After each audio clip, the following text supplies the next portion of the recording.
car crashes, defective products, dangerous drugs, injuries, and abuse. Across the state of Alabama, the attorneys, proudly sponsored by the law firm of Hollis, Wright, are here to serve you. Your tough legal questions answered by our experts with the attorneys of Hollis, Wright. Good evening, and thank you so much for joining us right here on The Attorneys. Got a great conversation with Waukesha Hazard about to happen concerning driving under the influence and what can arise from that if you make that critical mistake in getting behind the wheel of a car while you're under the influence of alcohol and drugs. Again, my name is Carter Clay. I'm an attorney with Hollis Wright Law Firm, leading the conversation here this evening. And just a couple of reminders before we get into the conversation with Waukesha. There are many ways in which you can get in touch with us throughout the course of the show. We have attorneys standing by right now to answer your phone calls and provide you with a free off-air answer or conversation with an attorney to help you with whatever legal topic you want to address with them. And if we're not able to answer your question, we will get you to an attorney that can answer your question.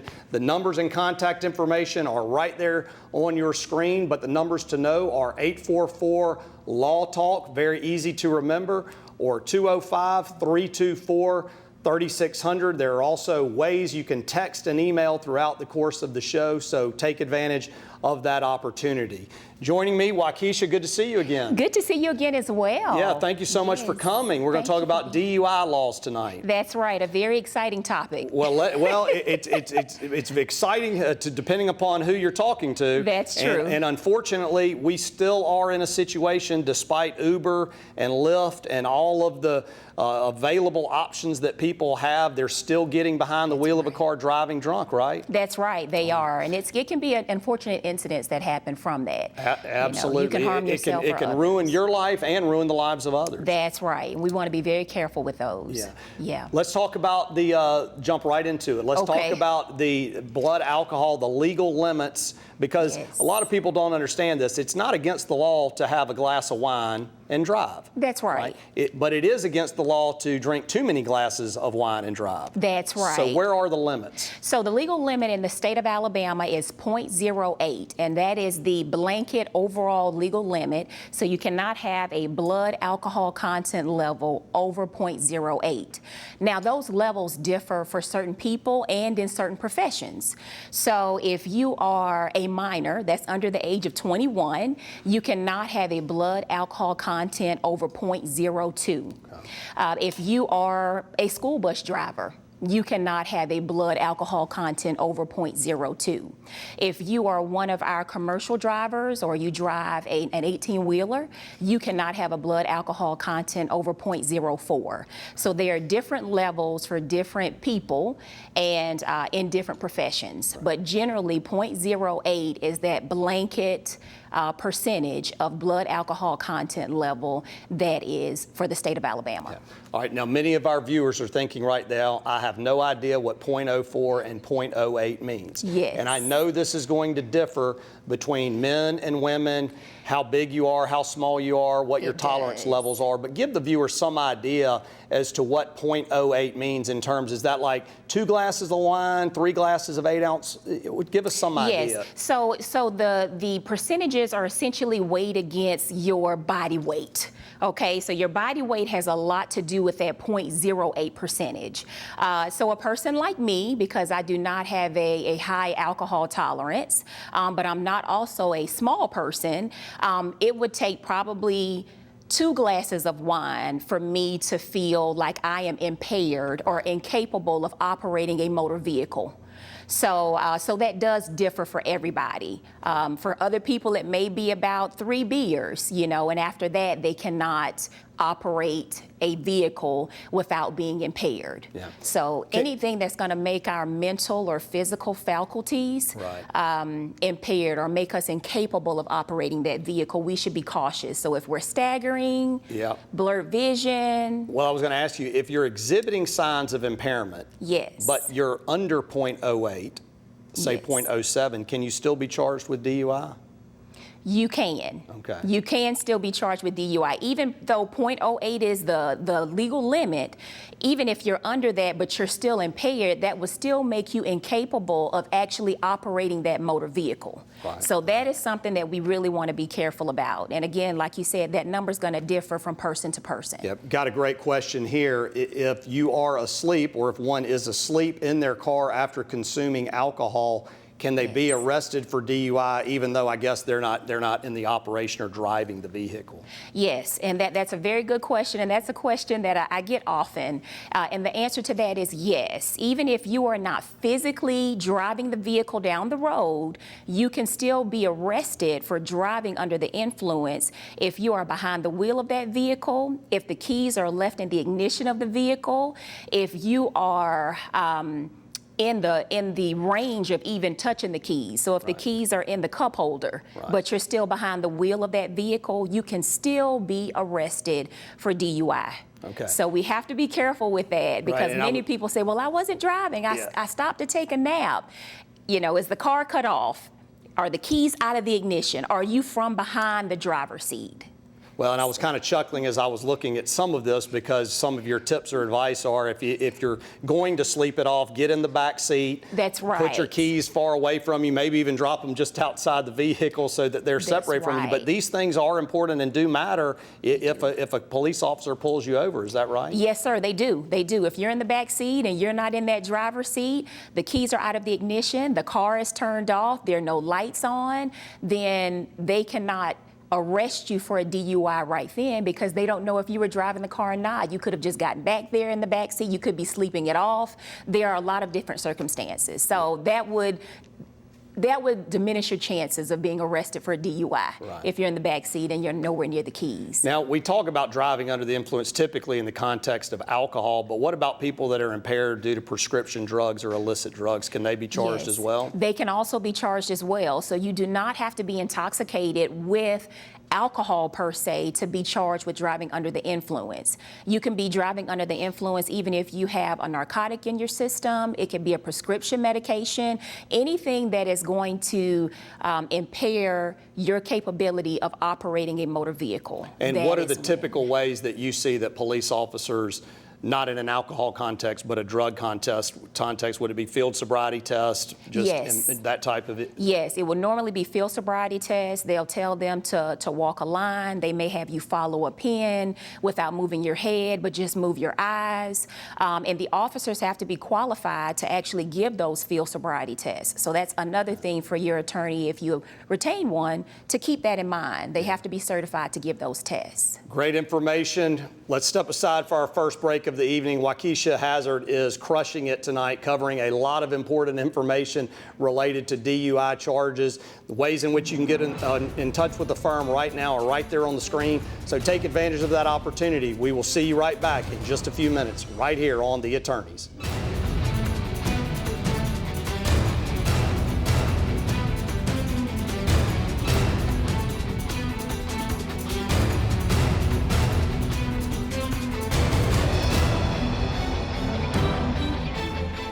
I'm Josh Wright with the law firm of Hollis, Wright, a personal injury law firm, and thank you for watching The Attorneys. We hope you, a friend, or a loved one never needs legal counsel for a case. But if you do, the goal of the show is simple: to provide answers and legal counsel when you need it the most. Your call to the show is free and off air. So if you have questions specific to the show or related to other accident or injury topics, call, email, or text us. You can also follow us on Facebook, Twitter, Instagram, and YouTube, or go to hollis-wright.com and click on the Contact Us button. We know your time is valuable, so thank you for spending it with us and watching The Attorneys. The Attorneys, proudly sponsored by the law firm of Hollis Wright, are here to serve you. When we started the show 8 years ago, my hope was we would be able to do what we do best, which is to help people answer real-world legal-related issues they have in their life. People oftentimes are confronting various legal issues and problems in their lives that range across the gamut of legal practice areas. Bankruptcy, criminal law, family law, just to name a few. And to be able to have a 30-minute platform or format to where we can just cover various legal topics once a week, that's obviously the primary focus of the show. That we would be able to use the resources of the many lawyers we have at this law firm to create a plan that had a lasting impact that also gave back to the community at the same time. And I think we've done just that with the attorneys.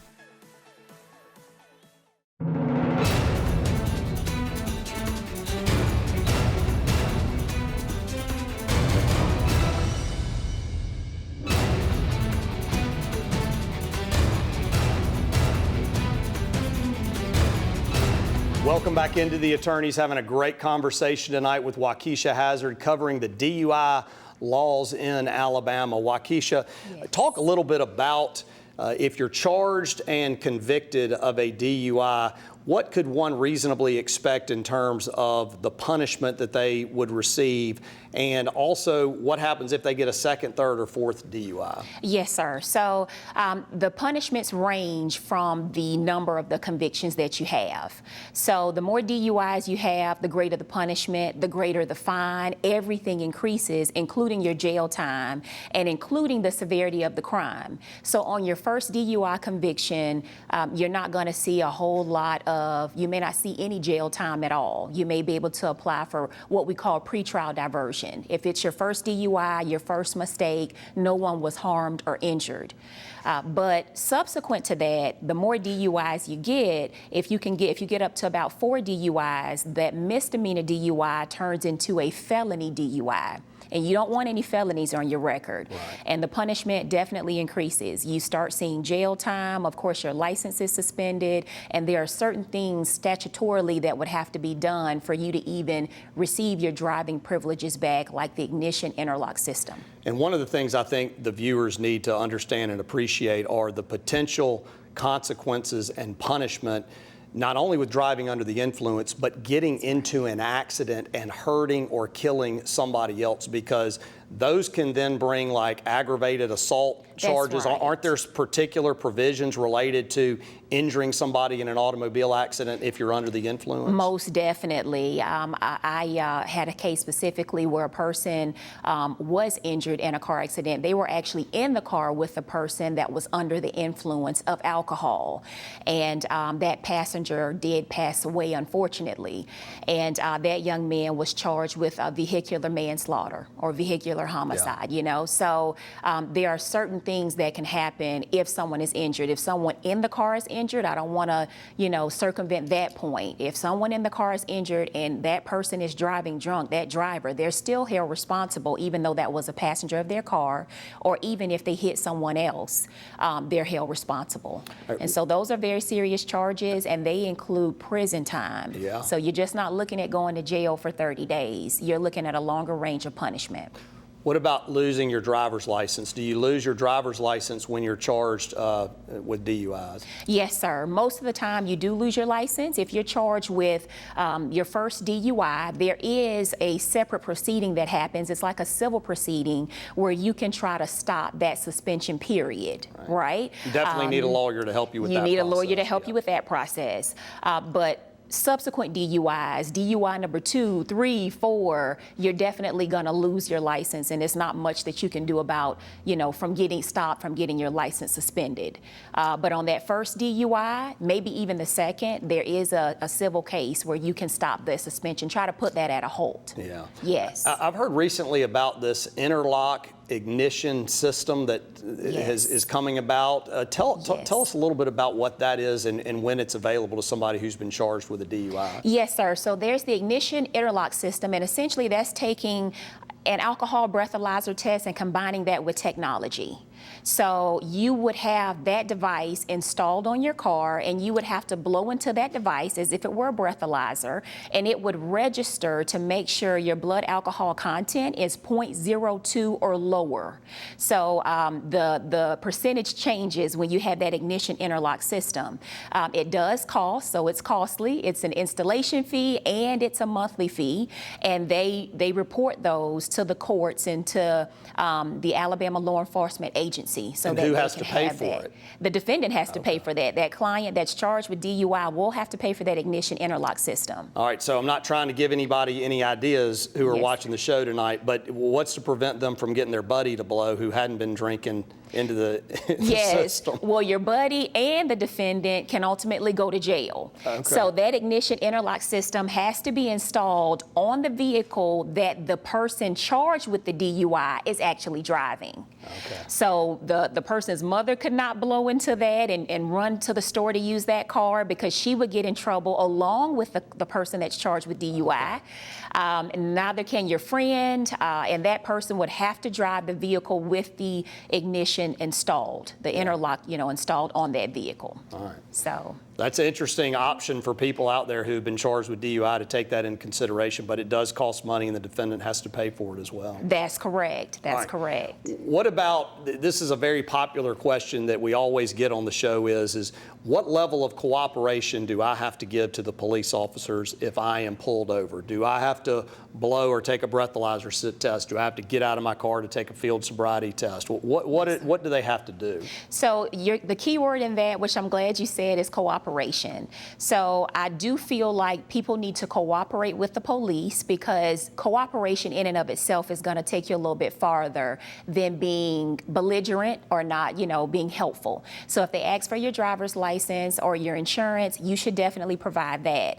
You are under no obligation to actually take the field sobriety test or to take the breathalyzer test, but a refused or aborted breathalyzer test does mean that they're probably going to take you into custody, because they can still arrest you, take you into custody, and they'll probably ask you again once you get to the station if you'd like to take it. You do not have to take it then, especially if you feel like, you were not driving under the influence and you may want a trial. Yeah. So that is an option. So you do not have to take those, but just understand that you will be arrested whether you take it or not. So even if you do take it and you fail it, they're still going to arrest you. And you didn't say this, but I will. When you talk about being polite versus belligerent, what you're really saying is that be polite. You might be able to talk your way out of it. But if you're belligerent and rude to the police officer, they're going to figure out a way to probably charge you. That's right. That's right. You're definitely going down. All right, well, let's step aside for another break here this evening. We thank you so much again for joining us. Get those calls in. We've got one more segment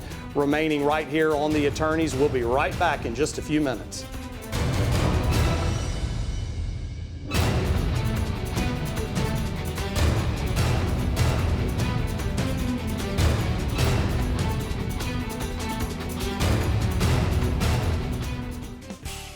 I'm attorney Carter Clay with Hollis, Wright Law Firm. If you've ever been involved in a civil lawsuit or been a witness to an accident, then you may have been asked to give deposition testimony. In this week's Legal 411, we are answering the question, what is a deposition and why am I being asked to give one? Depositions involve the process of a person giving under oath testimony that is outside of court. The person giving deposition testimony is referred to as the deponent. Depositions are taken in the presence of a court reporter, and the court reporter records the testimony. After the deposition, the attorneys for the parties received a typed transcript that contains all the questions that were asked by the attorneys, as well as the answers given by the deponent. The purpose of taking depositions is to ensure that the attorneys for the parties have a full and complete understanding of the events giving rise to the lawsuit, as well as an understanding of the testimony that they can expect to hear from witnesses at trial. Another reason an attorney might want to get deposition testimony is that it allows the attorneys to better prepare for trial and to develop a strategy for presenting the case to a judge or a jury. At trial, the deposition testimony can be used in several ways. First, if a witness on the stand deviates from the deposition testimony, an attorney can use the deposition to impeach the witness. Also, if a witness forgets certain facts or events, the deposition can be used to refresh the witness's recollection. Finally, in some instances when a witness simply cannot attend trial, the trial judge has the authority to allow the deposition testimony to be read to the jury. If you are a party to a lawsuit and are requested to give deposition testimony, your attorney will likely spend a significant amount of time preparing you for the deposition process to put you at ease and make you feel comfortable. Please remember, your call, email, or text to the attorneys is free. All of us at Hollis Wright want to help answer your questions on real issues you face. Remember, a competent lawyer will respond to every question you send in. That's our pledge and promise to you. Thanks for watching The Attorneys on WBTM 13.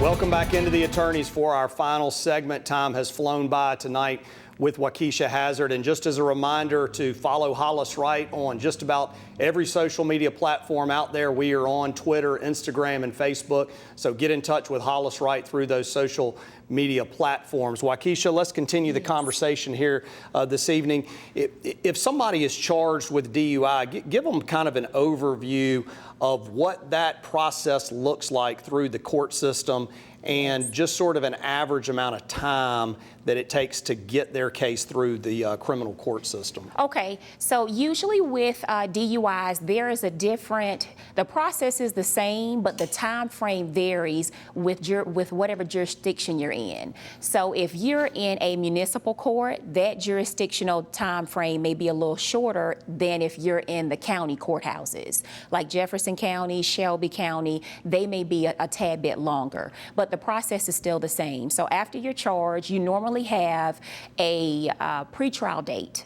Okay, so you'll go to court for that initial pretrial date, and then the attorney of your choosing, because you have to protect your constitutional rights, they can either appoint you an attorney or you can hire your own attorney, and they will go over the process with you and what's available for whichever conviction DUI this is for you. So if this is a first conviction DUI, you may be available to take the pretrial diversion program, which will help try to save your record and save your license. Now, July 1st, 2018, if anyone wants to get into that pretrial diversion program, they changed the law in that the interlock ignition is required to get into the pretrial diversion program. Okay. So you have to make sure that is something that you want to do. So that's a recent change in the law as of July 1st of 2018. Right. And then after that pretrial process, if you elect to have a trial, you can go into a trial after that. Okay. And so I would say in municipal court, that process could be anywhere from 1 month to about 4 months, 3 or 4 months. And at any point you can plead guilty through consultations with your attorney and get it over with, and whatever your punishment is, and just kind of move forward. Yes, sir. So if you're convicted at a municipal court, say Vestavia, Hoover, Mountain Brook, and you want to appeal that conviction, do you then appeal to the county circuit court system here in Jefferson County? That's right, you do. Whichever county that municipality is sitting in. So if we're in Vestavia, we know that that's in Jefferson County, Birmingham, and you would appeal. So you'd stipulate to an appeal there in municipal court, and then you would get to have a jury trial in circuit criminal court in Jefferson County, Birmingham. All right. What is this look back process that I've heard so much about in the news recently? What does that involve? Yes, sir. So the look back process just tells us what DUI conviction this is for you. So prior to July 1st of 2018, we had a 5-year look back period, meaning that if you were charged and arrested for DUI in 2022, the state can look back 5 years to see if you've had any other DUIs, and those would be counted against you.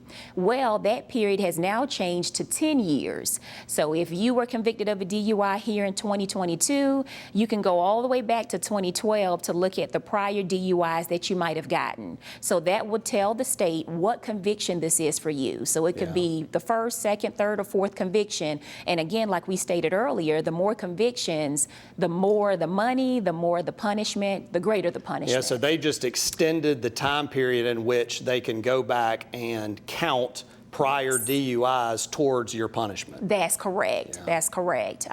So we have to be careful with, what we're doing, because they can look back a longer period of time, and that hurts a lot of people. Yeah. Yeah. We talked earlier about breathalyzer test. Yes, sir. Talk a little bit about the admissibility of those tests in court, because I know that that's a hot button issue between criminal defense lawyers and the prosecution related to the admissibility of those types of tests. Are breathalyzer tests automatically admissible at a trial? And if they're not automatically admissible, what does the prosecution have to establish in order for them to be admissible? So they are not always admissible at trial. And like I stated earlier, the officer that stops that person has to be qualified to actually give those breathalyzer and field sobriety tests. So they have to have a certain qualification for that. Normally, that breathalyzer that you may take while you're on the road may not be admissible when you get into court, right? So what would have to happen is that officer would be subpoenaed to actually come into court, and they have to testify to those things we spoke of earlier.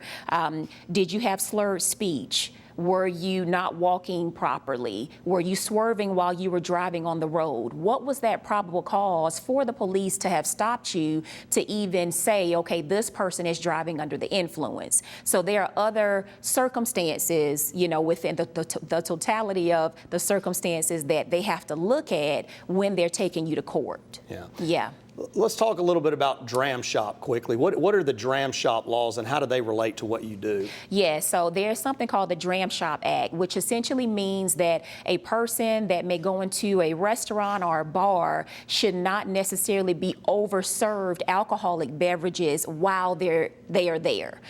So if the bartender knows and clearly sees that they've given, this person too many drinks, and they continue to serve that person drinks, and that person leaves the bar drunk, gets into a car and has an accident, that restaurant can be held liable for this person getting into the accident. Civilly liable. Civilly liable, right. Yes. And it does not mean that the person who actually got into the accident is not held liable. That just means more than one person or entity is held liable for that particular accident. Yeah, the drunk driver. But the drunk driver has criminal charges and civil charges, whereas the restaurant or bar has civil charges. Yeah, so lots of repercussions there. We've got just right. over a minute left in the show. Just wanted to give you an opportunity to give the viewers sort of your final thoughts and overview, kind of a final charge to them on what you would want them to take away from this show in terms of their rights and responsibilities. Yes, sir. So what I would say is, for one, we don't want you driving drunk. So please do not drink and drive. And then I would also say, primarily to know your limits. Everybody has limits, so don't exceed those limits. And I always tell people to obtain and retain an attorney to help you fight these cases, because you definitely need someone on your side. Yes. Well, my advice to you is, one, don't drive drunk, but if you find yourself in that difficult position and you get charged with a DUI, I think Waukesha is the perfect attorney for you to call. She obviously has a wealth of knowledge in this particular area and could do a great job advocating for you. Well, we're just about to wrap it up here on The Attorneys. Just as a final thought, ways in which you can continue to get in touch with Hollis Wright throughout the course of the week, calling 844-LAW-TALK or 205-324-3600. Thank you so much for tuning in to the episode of The Attorneys. We'll see you next week right here on The Attorneys. Thanks for watching The Attorneys, sponsored by Hollis Wright.